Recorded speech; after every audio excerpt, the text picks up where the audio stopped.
If you're ready, we're rolling. My name is Patrick Oliveira. My name is Alyssa Haddon. I'm Alex Knight. My name is Joe Fajita. My name is Will Ford. My name is Hunter Morris, and we analyzed Walmart for our group project. For the summary throughout our analysis, we'll talk to you guys about the background of Walmart, the mission statement of Walmart, the SWOT analysis of Walmart, which will measure the strengths, weaknesses, opportunities, and threats. The Porter's 5, which will measure the competitive situation throughout Walmart, strategic map of the entire retail industry, plus some of the competitors, and the pestle analysis, which will cover the external factors of Walmart and additional financial information. The background of Walmart: Sam Walton's first venture was a Walton's 5 and 10 store, which led to the idea of Walmart. Walmart was founded in 1962 in Rogers, Arkansas. Walmart now operates in 28 different countries and has over 2.3 million associates.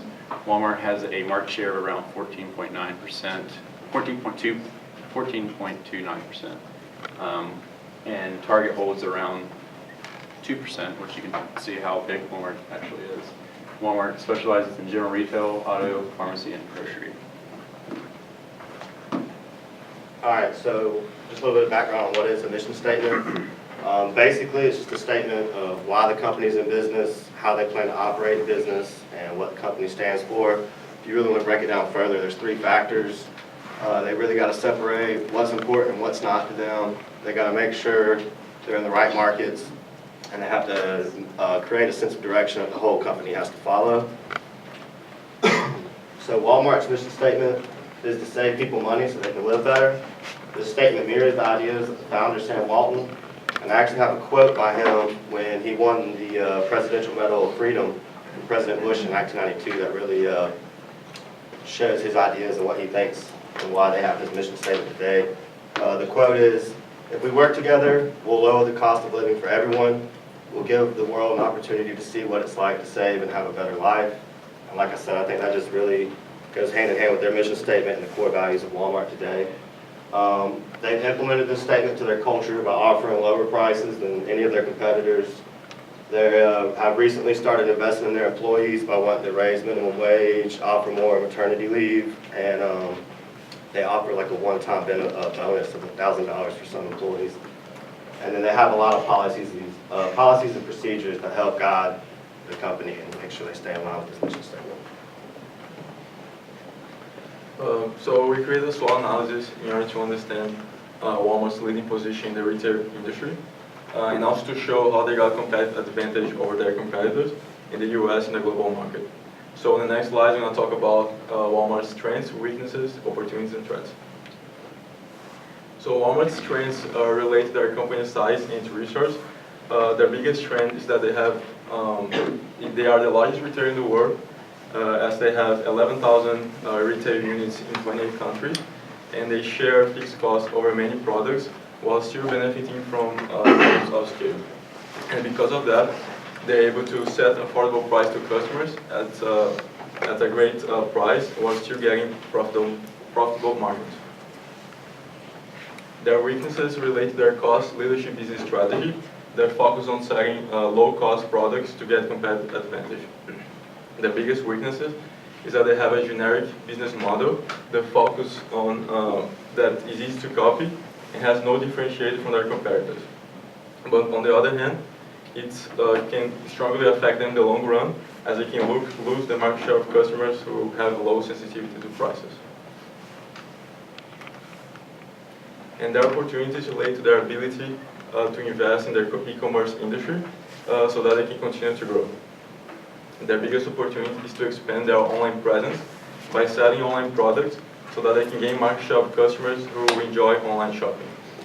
If they do that, they're going to be able to be more competitive against e-commerce giants such as Amazon and Alibaba, while still generating more revenue. Their threats relate to their retail market conditions that they are in, and also the change in consumer preferences. The biggest threat is the intense price competition, since they sell many products that's similar to their competitors. And because of that, they're constantly being forced to lower their prices so that they can continue to be the industry price leader. So with the five forces model, we were able to analyze the external factors presented in the retail industry and show how favorable those are to Walmart. In the first one, analyzed competitive rivalry, we said it's very strong because there is a large number of firms of different size in this industry. And firms like Costco, Target, and Dollar General, they're constantly innovating, setting new products, price, in order to put pressure on Walmart. So in order to remain competitive in the market, they must remain aggressive with the strategies and also use economies of scale to keep growing the business. On the second one, bargaining power of buyers, we said it's in very weak force. Walmart has a large population of consumers, which makes it hard for individuals to demand anything from the company. In addition, most of these consumers, they buy in small quantities. So for example, if a small group of shoppers decide not to use the stores anymore, this will have little to no effect in the company.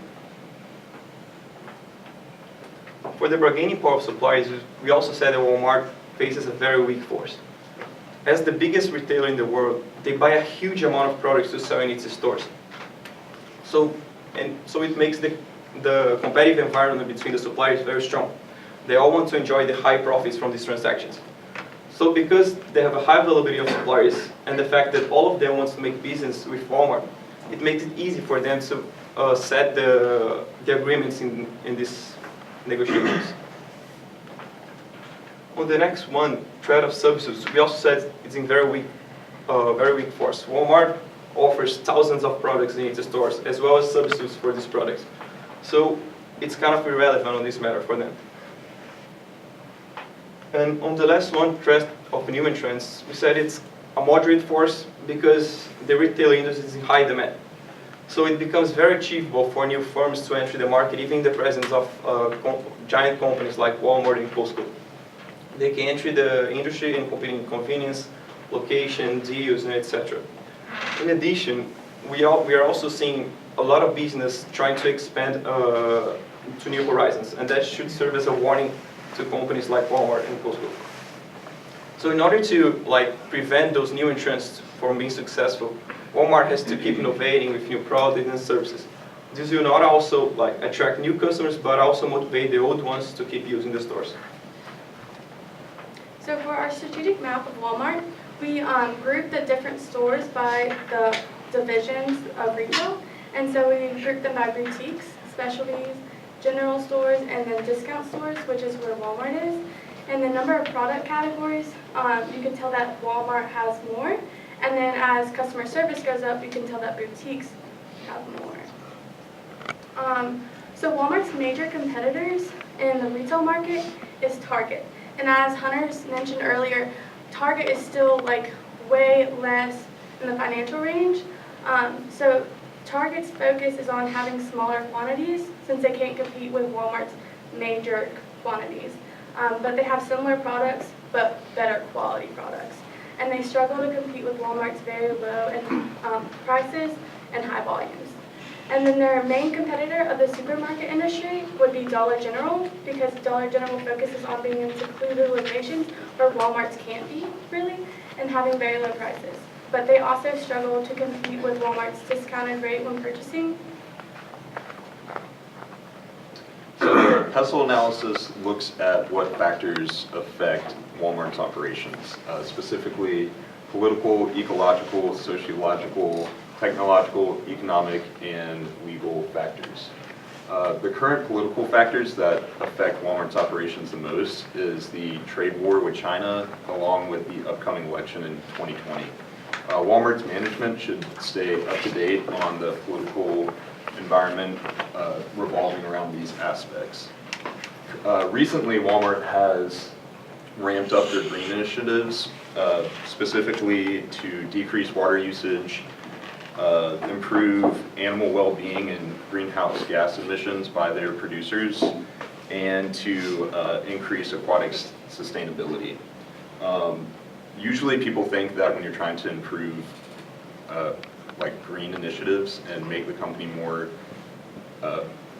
environmentally friendly, it's usually expensive. But in Walmart's case, their initiatives have decreased prices while also increasing production. Sociological, Fortune magazine came out with an article talking about how Walmart was targeting millennials and winning them over essentially, and this is because millennials are between the ages of 20 and 30, so they're relatively young and possibly starting families, so Walmart has been targeting them by continuing to have low prices as well as push sales for baby and children products. Walmart's taken strides in the technological realm as well. They've acquired 2 companies in the past 5 years, Jet and Voodoo. Jet is a emerging e-commerce website similar to Amazon, and they're using it to implement in their online shopping experience. Voodoo, on the other hand, is a different venture that Walmart's taking in. It's a media streaming source, so it allows consumers to stream online like Netflix, Hulu, Amazon Prime, and other network online cable. Economically, CVS just acquired or started a new partnership with CVS. They need to be careful because mergers and acquisitions are heavily regulated, so they need to make sure they stay up to date. Also, the pharmaceutical laws that are being talked about currently regarding transportation and storage, Walmart needs to make sure that they are staying relevant and current on these laws as they go through Congress in order to not get fined and continue to have a competitive advantage. So in 1970, Walmart issued an IPO of 300,000 shares at $16.50. Today, Walmart trades around $101 a share and has around 2.9 billion shares outstanding. Walmart's growth rate in sales is around 3% annually, which Walmart does around $551 billion in revenue a year. Walmart's dividend payout ratio is 62.04% of net income back to shareholders. They give that much amount to shareholders. Costco's is around 33%, and Target's is around 47%, and Dollar General's, I think, is around 25%. And you can see the formulas how we got there, just in case you're confused.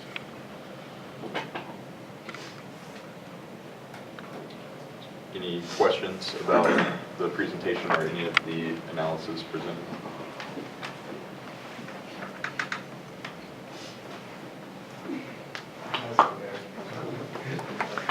Wait a minute, I got a question. Just to have a question. So what is your projection as far as Walmart's future? Do you think they're going to continue to be the #1 retailer in the world? Based on your research, based on what you've learned? Okay. How about the grocery business? I actually found a study last night that said, on average, Walmart saves their customers 15% on the average retail grocery cart compared to all the competitors they have. So I think they're going to be fine as far as groceries go. Do you think Walmart, if they were to lose their ability to have low pricing, do you think they would fall tremendously in the industry? Target's prices are pretty high, and I don't think Target does compete with Walmart, but as you say, Walmart has 40% of the market share. Yeah. So I feel like if Target can stay in business with their prices, I think Walmart can do that too. And then they're kind of facing that with the trade war, so it's making their cost of production go up. So they kind of were faced with the decision either do we eat that cost or do we raise prices? But they're operating on such a huge scale that it spreads it out over so many units, and that if they can afford to make 2%, Yeah. because 2% of $500 billion is still a lot. Right. So, go ahead. I was gonna ask, so do y'all know, I know it's been a big thing as far as, people don't like going to Walmart for the sense that they don't really feel like they get taken care of. They really go to Walmart because of the low price, because the low price is not for the customer service. Did y'all find anything, of Walmart really trying to work on that, or Walmart trying to implement anything as far as, having lanes open at night? Like I know right now they don't actually have any, they only have self-checkout past 9 o'clock usually, and You know, then a lot of times they're broken, you know, they have 1 or 2 self-checkouts and somebody comes through with 3 buggies full of EBT and it's like they're all having to ring that up by themselves. And it's like you don't, like, literally you standing there for an hour trying to buy a gallon of milk. Like, y'all see, like, anything that Walmart was trying to do to fix something like that? So the self-checkout registers being broken, like obviously that's just something they have to do in-house. You know, that, they just have to make sure their self-checkout's okay. For the checkout lanes, the retail business in general is moving towards having self-checkout. And if you notice, like if you go to Walmart, Kroger, I think Publix does it too. You can carry around that little remote and check out by yourself. So once you're done, you don't even have to go through the line. So that's probably where that's moving. And they're always focusing on opening more small stores, like those neighborhood stores that they have one in Martinez. So they can compete in convenience with like small stores like Dollar General and etc. Okay, one last question. Voodoo, oh, did you have one? Oh, no. What do you think their reasoning is for diversifying into the entertainment business? There's a huge market for it, and the cable, like how we watch TV is going to change.